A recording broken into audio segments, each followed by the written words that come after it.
When I think of Deadpool, I don't really think of him as a gourmand, but watching him make these tacos, it's clear he's got some culinary chops.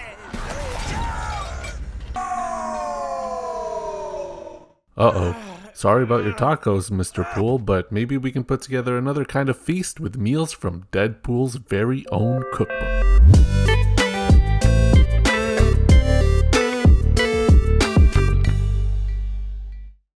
Today we are cooking with Deadpool. This cookbook, written by Mark Sumarak with recipes by Elena P. Craig, is a collection of the favorite meals of Wade Wilson, also known as Deadpool. The book is narrated from Deadpool's perspective, so if you're a fan of his wisecracking, fourth wall breaking humor, then you will see a lot of that here, but no F-bombs or ultraviolence. Everything is PG. He is in Disney's MCU now, after all. Each chapter and individual recipe pages are accompanied by some surprisingly lengthy entries from Deadpool where he talks about his past misadventures. Plenty of references to X-Men and other Marvel heroes, and some of the recipes are even inspired by those characters. The food in this cookbook are mainly inspired by American classics like burgers and pizza, but there's also a handful of Mexican recipes sprinkled in there, probably due to his fascination with chimichangas. I think the neatest part of this cookbook is that there is an entire chapter solely dedicated to chimichangas, offering a variety of chimi variants. Not as much variety as the Kang variants, but still a pretty cool selection of fun chimichanga flavors. I also really like how this book is chock full of Deadpool illustrations, which I assume many of them are lifted straight out of the comics. It's cool to see Deadpool being his wacky self in almost every spread, and it makes the experience that much more thematic. The art and the flavor text do a great job of making this feel like Deadpool. However, I don't think the recipes themselves really capture his chaotic sense of humor. There are a few funny and creative recipes in it, but most of the food look pretty ordinary by Deadpool's standard. It would have been cool to see some more fun and playful recipes that show more of the character's personality. The food photos look great, but except for a few exceptions, they don't really visually tie into the theme. There are no background decorative elements that relate them to Deadpool, and they look like they can belong in any other cookbook out there. But the biggest criticism I have for this cookbook is that of the 60 plus recipes in it, almost half of them do not have photos. Out of all of the cookbooks I have, this one probably has the most text-only recipes. Y'all already know that that's one of my cookbook pet peeves, since I like to see what the food is about first before committing the time and effort to make it. Even if they cut some of the recipes to make more room for the images, that would have been a much better option in my opinion. But nevertheless, I'm gonna give it my maximum effort to cook 3 of Deadpool's favorites to see how to cook like the Merc with a mouth. But in order to cook like Deadpool, we gotta get ourselves in his headspace, literally. We're gonna go face to face with Wade as we put together a self-portrait in meat. In a bowl, mix together 1.5 pounds of ground turkey, 1.5 pounds of ground beef, 1 minced shallot, a cup of shredded carrots, 2 eggs, and 2 tablespoons of Worcestershire sauce. Once it's all well mixed, then add in 5 ounces of smashed croutons and continue to mix everything up. Plop the meat mixture into a roasting pan, and now it's time to sculpt the head of Wade Wilson.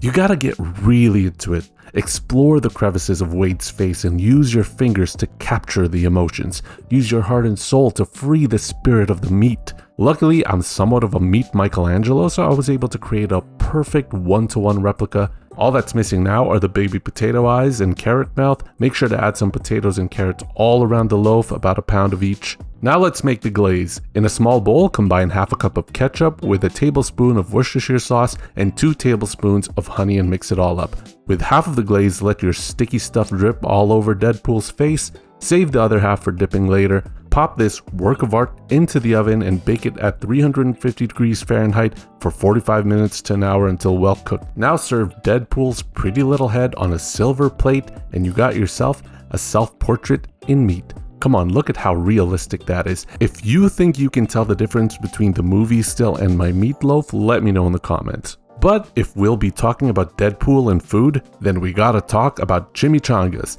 This is his recipe for ya basic chimi. Let's start with the filling. In a pan, combine half a pound of shredded cooked chicken, a 4-ounce can of diced green chilies, a 15-ounce can of pinto beans that have been rinsed and drained, half a teaspoon of chili powder, juice of half a lime, and salt and pepper to taste. Cook these until warm. Now let's assemble our chimi. On a 10-inch flour tortilla, layer on your chicken mixture, then a layer of shredded cheddar. Fold in the sides, then roll it up.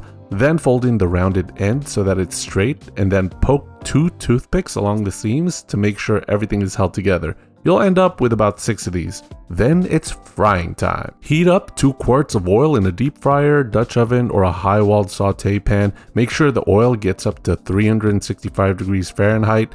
Once it reaches the temperature, cook the chimis in small batches and fry them on all sides until golden brown. Then let them all drain on a wire rack or paper towel. While we're waiting on that, let's ready up some sauce. But these are nacho average cheese sauce. In a small bowl, mix together 1 12-ounce can of evaporated milk with 1.5 tablespoons of cornstarch. Once mixed, microwave this on high for a minute, remove from the micro, whisk, then micro again for another minute, remove, whisk, and another minute and a half, whisk until the steam goes away. Then add in 2 cups of shredded medium cheddar, a cup of shredded Monterey Jack cheese, and continue to mix until the cheese is all melted. Add to that a teaspoon of salt, half a teaspoon of garlic powder, and a 1/4 teaspoon of turmeric for color.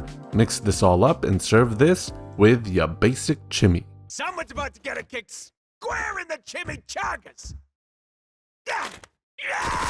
And for dessert, we're taking the phrase "eat your heart out" very literally, as we're making these bleeding hearts to commemorate all of the heartbreak Wade Wilson has suffered in his life. First, let's make the filling. In a saucepan, put in a 12-ounce pack of frozen cherries that have been thawed out with the juice retained. Add to that a tablespoon of balsamic vinegar, half a cup of sugar, and a 1/4 teaspoon of ground cloves. Heat this all up into a gentle simmer until the cherries are soft. At this point, take a teaspoon of cornstarch in a small bowl and mix that with a bit of the juice from the pan. Then add that back into the pan and let that boil for a minute. Transfer the filling mixture into a heat-proof container and refrigerate until ready for use. For the crust, roll out a package of frozen puff pastry that's been thawed out. Use a 3-inch cookie cutter to cut some hearts out and place them in the fridge for 15 minutes. Once cooled, take them out and place 2 or 3 cherries in the middle of half of the hearts. Cover them up with another heart and seal the edges. Crimp them with a fork all the way around, and once you have all of the hearts done, chill them in the freezer for 10 minutes.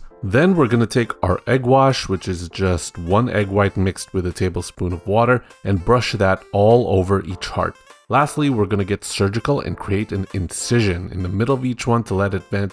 Another optional step is to take some red sanding sugar and sprinkle that all over the hearts to give them a nice color. Then pop these in the oven at 400 degrees Fahrenheit for 12 to 15 minutes until golden and puffed. Unfortunately, mine didn't really puff up and they look pretty undercooked, but I was afraid to cook it for longer because I didn't want to burn the red sugar. So I'm quitting while I'm ahead and I'm leaving these hearts alone. Hope they taste good. Okay, let's give these a shot. Gonna actually start off with the chimichangas here because I've been dying to try these. Fresh out of the fryer and they're nice and crispy, loving the texture for sure. The filling isn't bad, but I think it might be better with some more ingredients. I only noticed after I made it that the cookbook's photo actually has tomatoes, onions, corn, and avocado in it, and I think that adding those would have made this way tastier.